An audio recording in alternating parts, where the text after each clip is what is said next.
Écoute-moi bien, Barnabé. Hein? J'ai une mission pour toi. Ah mais moi c'est pas Barnabé par contre. Ah merde, bon on s'en fout. Tu vas faire une vidéo sur l'œuvre la plus publiée de tous les temps. Vous voulez que je fasse une vidéo sur la Bible, monseigneur? Non, t'es resté bloqué dans les années 2000 ou quoi? C'est One Piece maintenant.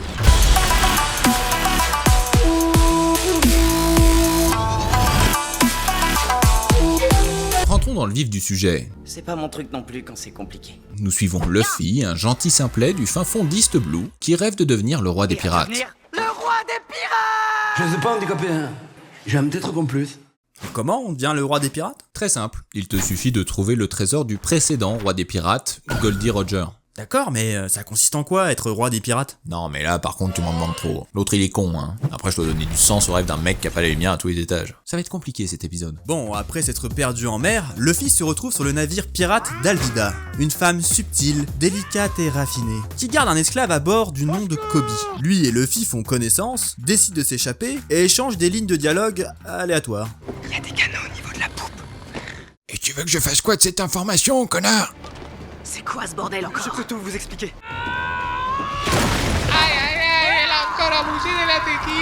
Elle vient vraiment de fracasser le gouvernail de son navire et de foutre le feu en un seul coup de masse? Je pense qu'il y a pas moyen de faire pire sur un bateau. À part peut-être de faire un trou dans la tête sur la ligne de flottaison.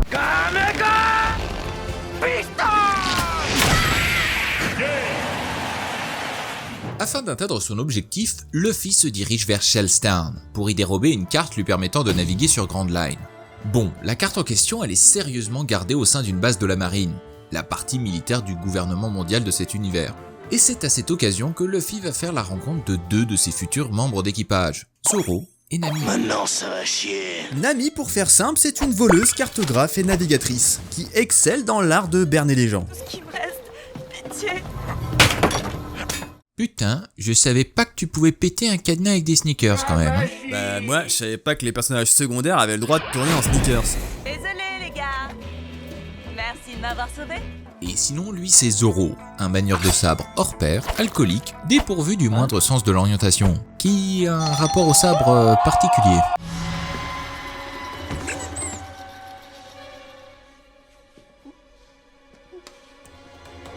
Tu aimes les sabres bien tranchants? Bref, nos trois lascars se retrouvent à faire équipe et tentent de braquer la base de la marine. Après une infiltration réussie, ils localisent la carte mais déclenchent l'alerte. Par l'autorité de la 153e division de la marine. Putain de saloperie de porte de merde! Vous voulez de l'aide, mon colonel? Non mais là c'est gênant, il fait pitié. Ah, tu sais pas, c'est peut-être un hommage à Shannon. Non mais pas du tout.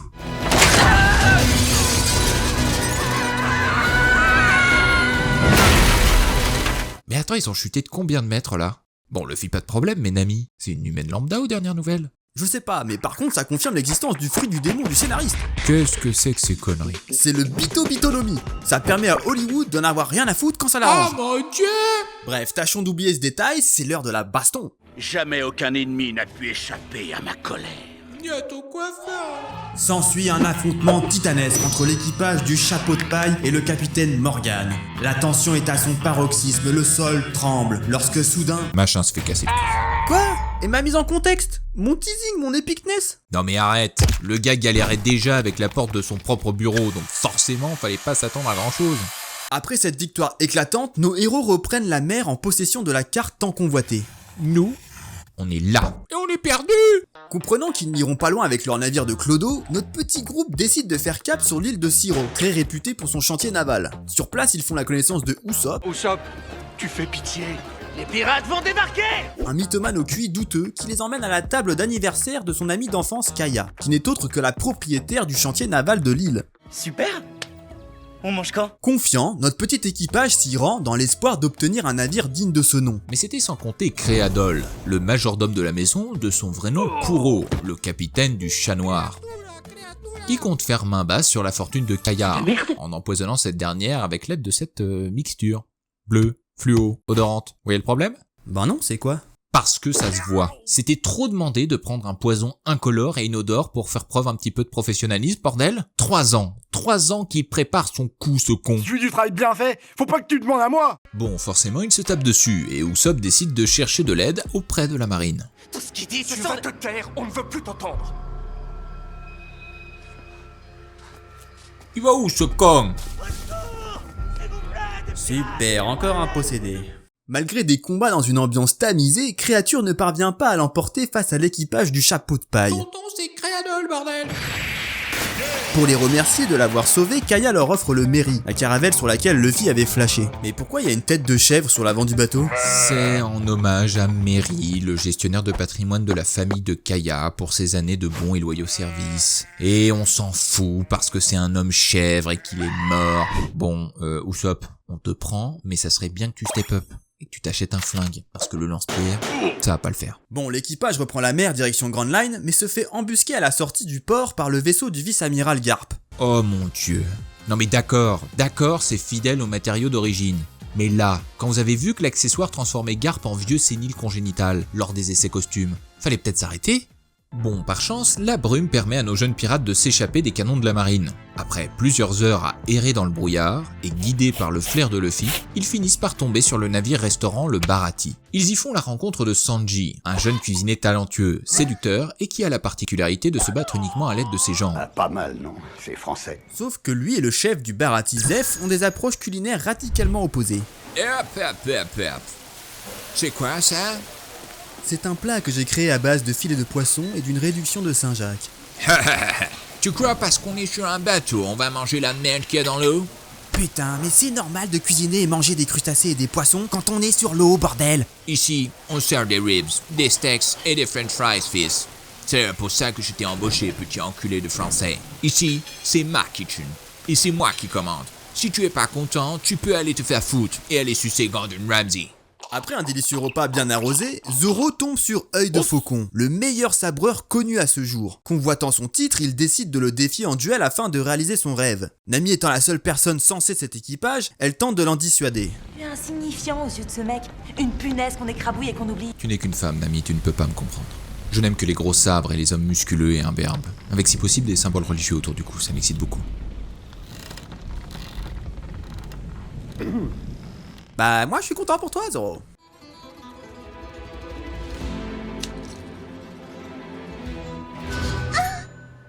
Ne te moque pas de moi, Œil de Faucon. Et sers-toi de ta grosse épée.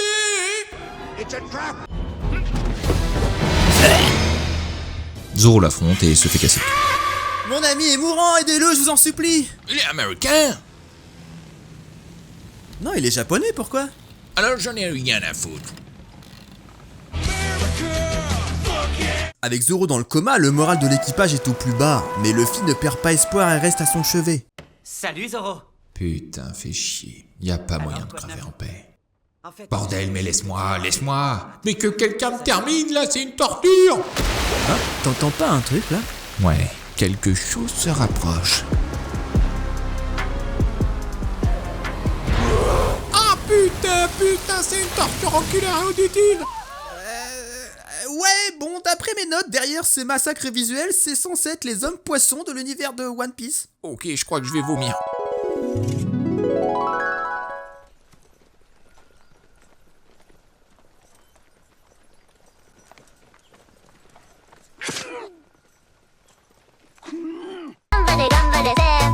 qu'est-ce que tu fais? J'ai essayé de te le dire, Luffy. J'ai jamais fait partie de ton équipage. Rebondissement, désarroi et trahison, Nami est en réalité un membre de l'équipage d'Arlong. Elle récupère la carte de Grand Line et s'enfuit. Mais Luffy refuse de croire à sa trahison et s'élance à sa poursuite en direction de l'archipel de Kokoyashi. Qui t'es, connard? Je viens te voir car tu es le personnage important de cette île. Ah ouais? Et comment tu sais ça? Bah, ça me semble assez évident. Bon, j'avoue d'accord. Vous êtes sœurs? Je ne suis pas étonné. Vous avez le même cul. Personnalité. Ah, excusez Sanji, hein. Il a été enfermé durant 15 ans dans les cuisines d'un bateau. Depuis, c'est un animal. De toute façon, je suis coincée sur cette île, où le seul modèle masculin disponible est un colonel mexicain à la retraite. Donc, j'ai besoin de compagnie. Après en avoir appris un peu plus sur le passé de Nami, l'équipage du chapeau de paille comprend qu'elle est otage de la situation et décide de lui venir en aide en attaquant la base d'Arlong, le chef des hommes poissons. Qui est assez stupide pour nous attaquer? C'est les huissiers, salopard. Ton cul est en fin de crédit. Mais ça n'a aucun sens. Pourquoi balancer des fumigènes si c'est pour fracasser la porte d'entrée juste après? Ah je sais, ils veulent les fumer pour les manger. D'accord. Donc entre leur approche stratégique et tes réflexions, je suis super bien entouré, moi. Ah, et puis c'est un festival, là. On a Usopp qui affronte un homme poisson, qui fait le mort, ça marche, et il se relève immédiatement en gueulant. Hé, la petite sirène! Tu vas où? D'un autre côté, c'est Usopp. Tu l'as déjà vu briller avant ça? Ouais, c'est pas fou. Bon, malgré tout ça, nos personnages parviennent à vaincre leurs opposants, et Luffy remporte son combat contre Arlong, avec une attaque iconique. Après ça, on a le droit à une séquence où ils se jurent d'accomplir leur rêve. La musique de l'anime retentit, sauf qu'en fait, pas vraiment. Et c'est la fin. Il est temps de conclure. Alors ça fait un moment que le principe du live action existe et il faut dire ce qui est, le résultat est souvent décevant, voire un véritable massacre de l'œuvre originale. Et je m'attendais à ce que la série de One Piece proposée par Netflix ne fasse pas exception. Eh bien franchement non ça va, c'est pas parfait bien sûr, faut pas déconner, mais j'ai vraiment été surpris par les efforts de la production. Parce que One Piece c'est un univers très coloré, rempli de personnages aux proportions, pouvoirs et design déjantés. Et on peut tout de suite comprendre à quel point le challenge est présent lorsqu'il s'agit de passer sur du live action avec de vrais acteurs. Malgré une tête d'affiche sans aucune figure connue du monde du cinéma, les comédiens se dévoilent être investis dans leur rôle et ça fait vraiment plaisir à voir. Ce qui m'a clairement le plus surpris, et il faut le souligner parce que ça aurait pu tourner au drame, c'est les effets spéciaux utilisés pour les pouvoirs et les décors. Rien que l'élasticité de Luffy, ben ça le fait je trouve.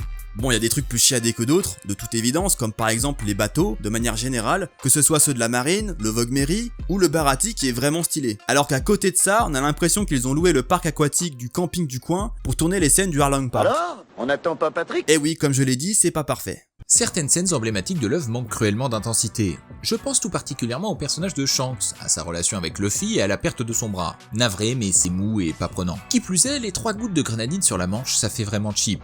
Alors très clairement, Netflix a pour le moment réussi son pari visant à raccourcir l'œuvre originale de Eiichiro Oda sans pour autant la massacrer. Ce qui était très loin d'être une victoire assurée. Donc pour ça, bravo. Bon maintenant, enfonçons une porte ouverte. L'œuvre ne va clairement pas plaire à tout le monde. Mais là je pense en particulier aux nouveaux venus, qui ne connaissaient pas du tout One Piece avant cette adaptation. Et la principale raison à cela est que l'œuvre est un shonen, une catégorie de manga conçue et publiée pour la jeunesse, et plus spécifiquement pour les jeunes garçons. C'est pour cette raison qu'une partie des personnages a le comportement d'un enfant en bas âge, Luffy et Usopp tout particulièrement. Et ce que je vais dire n'engage que moi, mais personnellement, voir de vrais acteurs jouer des simplets et des benets, j'ai trouvé ça malaisant. Petit point musique maintenant, bon bah on va le dire, c'est décevant. On slalome entre le sans intérêt et le mauvais. Et piocher dans ce qu'avait fait l'animé aurait probablement pu relever le niveau. Bon là, chers adeptes, je préfère vous prévenir car nous arrivons dans la zone de meurtre. Je crois que vous l'aurez tous compris, mais on a hurlé devant notre écran LCD lorsqu'on a vu ce qu'ils avaient fait aux hommes poissons. Non mais reconnaissez qu'en une scène on atteint la sainte trinité de la honte. La musique kéké tuning à chier, la sortie de l'eau des acteurs en harnais complètement raté, et les costumes, mais moches. Malgré ça, best live action jamais fait? Très certainement. Est-ce que j'attends la suite avec impatience? Non. Faut pas déconner. Surtout que la série va à l'avenir devoir tenir sur la durée en conservant ses points forts, tout en gérant l'arrivée de plus en plus de démesures. Ce qui, soyons honnêtes, avec l'appât du gain des studios au milieu du bordel, ressemble de plus en plus à une mission suicide. Parce que c'est pas avec la teinture de cheveux des acteurs que vous allez tenir 10 saisons. Et parce que vous avez fait ça. Et que je ne peux pas faire comme si ça n'avait pas existé. Le sang de mémoire, je vais vous retrouver le sang de mémoire!